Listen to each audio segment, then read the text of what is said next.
आजकल वर्मा जी की पत्नी देवकी जी केबल पर रियलिटी शोज देख देख कर बहुत कुछ सीख रही हैं। जैसे आज तो वो सुबह सुबह बेसुरे आलाप ले रही हैं। सा रे गा मा धा। माँ जी, सारे गामा पा धा नी सा होता है।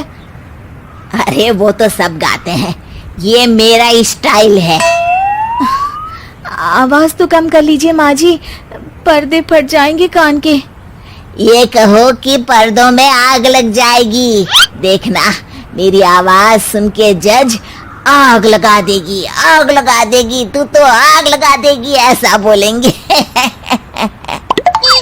सरिता वहां से परेशान होकर चली जाती है और सास रियाज जारी रखती है। सा रे गा ओ, सा रे नाचो। तभी बाबूजी दुकान से लौटते हैं। अरे देवकी, क्यों तानसेन बनी हुई है? कान से खून निकालोगी क्या? अरे क्या हुआ, रियाज तो करने दो मुझे। इसको रियाज बोलते हैं? ऐसा लग रहा है जैसे घोड़े हिना रहा है। घोड़े पे बैठ के ही बम्बई जाऊंगी मैं तो, जब जज साहब कहेंगे कि देवकी तुम मुंबई आ रही हो। जज साहब, वो अदालत वाले? अरे नहीं नहीं, बड़े लोग हैं, आप नहीं जानते हैं। ओ मैं तो छोड़ चली अपना ये देश, बम्बई मुझे प्यारा लगे। गाना गाती हुई देवकी चली जाती है और बाबूजी अपनी सरफिरी पत्नी के इस संगीत प्रेम की चर्चा करने बहू के पास चले जाते हैं। अरे सरिता बेटा, सुनो तो, ये तेरी सास को क्या हुआ है बेटा? सुबह तो अच्छा भला छोड़कर गया था इसे। सिंगर बनेगी अब वो। सिंगिंग रियलिटी शो में जाने की सुबह से तैयारियां चल रही हैं इनकी। हाँ, अब तो कोयल के सुर मेंढक छेड़ेगा। हे भगवान, सद्बुद्धि दो इसे। इधर बाबूजी भगवान को कहते हैं और उधर राधा रानी प्रकट हो जाती है, देवकी की मोहल्ले की सबसे पक्की दोस्त। क्यों री देवकी, काहे इतना गला फाड़ रही है? कोई चीखने चिल्लाने का कंपटीशन है क्या? अरे ये देख, नया सिंगिंग शो, मैं भी गाऊंगी, हिंदुस्तान के दिलों की धड़कन बनूंगी।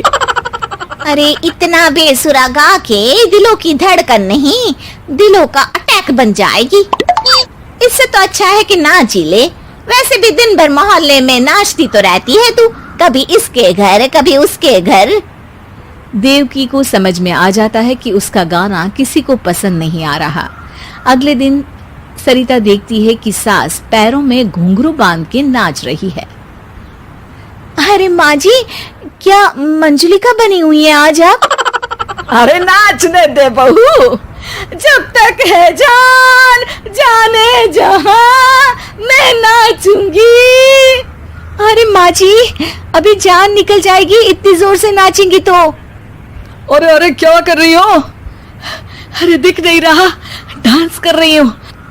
अरे जैसी तुम्हारी हरकत है, तुमको तो नागिन डांस करना चाहिए। वो भी करूंगी, भांगड़ा भी करूंगी, देखना जज मुझे देख के स्टैंडिंग ओवेशन देंगे।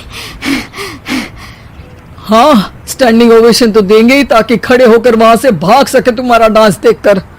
अरे कुछ ढंग की चीज करो, ये रोज क्या नया शुरू कर देती हो। सास को लगता है कि उसका डांस का सीन भी बिगड़ गया। अब वो टीवी देख के कोई और कलाकारी ढूंढने लगती है। तभी उसे टीवी पर खतरों के खतरनाक खिलाड़ी शो दिखता है, जिसमें लोग अलग अलग स्टंट करते हैं। बस देवकी को नया काम मिल जाता है। अगले दिन सुबह देवकी डंबल लेकर कसरत करने लगती है। माँ जी, ये क्या कर रहे हैं आप? अरे खली जैसे बनकर खलबली मचा दूंगी।